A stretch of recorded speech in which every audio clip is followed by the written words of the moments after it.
আমরা প্রতিটি সড়ক গেলে বিআরটিসি যারা পরিচালনা করে তারাই আমাদের কাছে চাঁদা যাচ্ছে, রাডিওয়ালা বাহিনীরা আমাদেরকে সিএনজি ভেঙে চুরে বাইরে দিচ্ছে, আমাদেরকে ওইখানে বসতে দিচ্ছে না।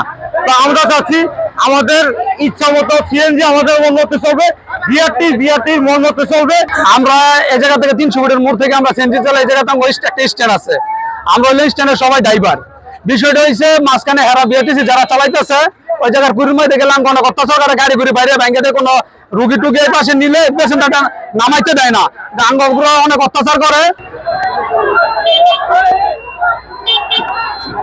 পুলিশের চাকরিতে গেলে পাবলিক যদি ভুল বুঝে পারে আমার কাছে কিছু করার থাকে না। একটা গাড়ি তারা থামাইছে, যাত্রী নামাই দিচ্ছে, তা আমি উঠে ড্রাইভারের যাত্রীদেরকে সুন্দরভাবে নামা সহযোগিতা করছি, আর ড্রাইভারের বলছে গাড়িটা এক সাইডে নিয়ে যাও। ওরা ভাবছে যে বিআরটিসি গাড়ি আমি সেভ করে নিয়ে যাই, এটাই ভুল বুঝা। তো ওরা যে চিল্লাচিল্লি করছে এইটা আমার ওই সাথে থাকা পুলিশ ভিডিও করছে। ওরা একটা গাড়ি ওই গাড়িটারই গ্লাস ভাঙছে, প্লাস লুকিং গ্লাস ভাঙছে, সাইডের একটা গ্লাস ভাঙছে, এইটা ভিডিও করতে দিতে তারা কিন্তু ভিডিও করলো কেন? এই জন্য তারা টাকা দিতে তার মোবাইলটা কেড়ে নিতে চাইছে।